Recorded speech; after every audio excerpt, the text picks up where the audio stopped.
Qual a sua opinião sobre os ateus? Que não são ateus. Não são ateus. E eu convenço qualquer um deles disso. É Só só botar no avião caindo. Não, botar pra andar de carro comigo. Andar uma voltinha de carro comigo. O cara não começar a andar comigo e já fala assim, pelo amor de Deus, para esse carro aí. Eles não são ateus. Na verdade, o ateísmo é uma coisa inexistente, porque só o fato deles dizerem que são ateus, eles já têm um Deus. É o Deus deles, mas é um Deus. Então não existe ateísmo, essa palavra não Deus, porque ateísmo significa não Deus, né? É uma negação, tel é Deus, e ismo é discurso. Então eu não tenho um discurso sobre Deus. Não, só o fato de defender o ponto de vista dele, ele já tem um Deus, que é ele mesmo, é o próprio eu. Então não existe ateu. O que existe são aqueles que não querem crer em Deus. Aí não querem crer no Deus que nós pregamos porque tiveram alguma desilusão na vida, Exatamente isso.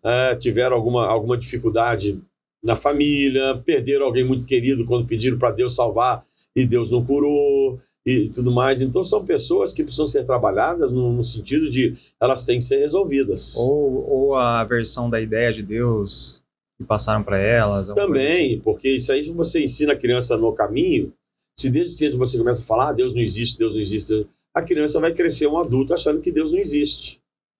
Entendeu? Então, é uma coisa assim que, na minha visão, ateu não existe. Eu acho também que, por muito tempo, eu ficava quebrando a cabeça com um parente, tipo, o que eu posso fazer para convencer aquela pessoa que ela tem que aceitar Jesus, etc, etc. E quem convence, né, a gente? Não adianta. Tem uma hora que eu desisto. Não, só vou orar, dar um bom testemunho. Aliás, não tem... deixa eu aproveitar a tua brecha aqui sobre isso aí.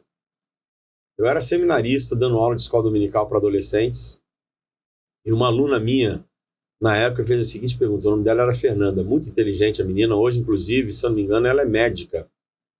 E a Fernanda virou para mim e falou assim, pastor, ou nem pastor, porque eu não era pastor, Humberto, eu posso fazer uma pergunta? Eu falei, pode. Ela estava chegando na igreja recentemente, vinha da igreja católica, e a pergunta dela foi a seguinte, por que vocês tratam o recém-convertido como um troféu? Eu disse, como assim? Não, porque todo mundo que se converte, alguém atrás está dizendo assim, tá vendo? Fui eu que converti. Eu que levei para Cristo. Eu é que fiz a diferença na vida dela. Aí eu parei e falei, sabe que você tem razão? A gente não tem que tratar as pessoas que se converteram como um troféu, porque nós não fazemos nada. Sim. Quem convence é o Espírito Santo. Quem trabalha é o Espírito Santo. Então nós simplesmente temos que chegar, Senhor, obrigado por essa vida estar no teu caminho. Obrigado, Senhor, e recebe essa vida. E parar de dizer, eu sou o pai espiritual dessa pessoa. Eu sou a mãe espiritual. O pai espiritual é Deus. É o Espírito Santo.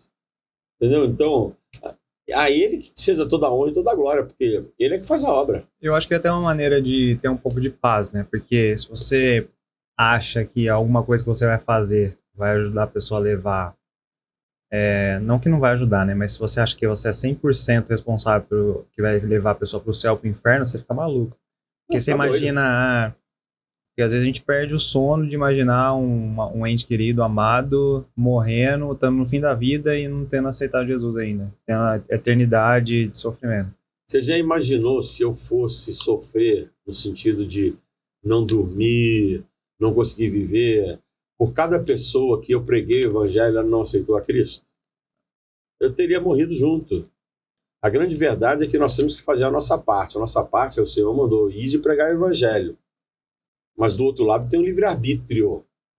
Se a pessoa quiser aceitar a Cristo ou não.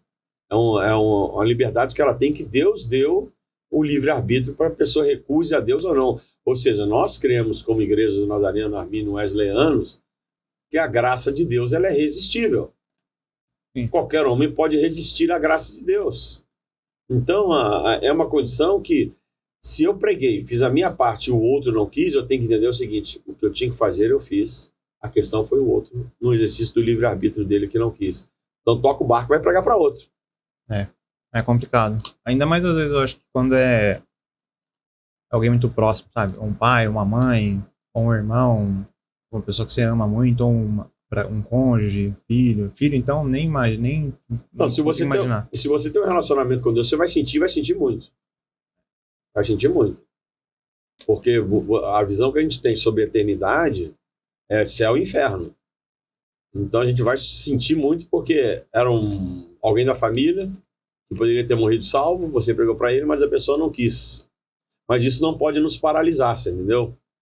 Porque existem outras pessoas ao nosso redor precisando de Cristo. Queria te agradecer por ter ficado até aqui. Se você gostou, compartilha, se inscreve nesse canal, apoia esse canal pelo QR Code que vai estar aqui em algum lugar que eu ainda não sei onde eu vou pôr. E obrigado.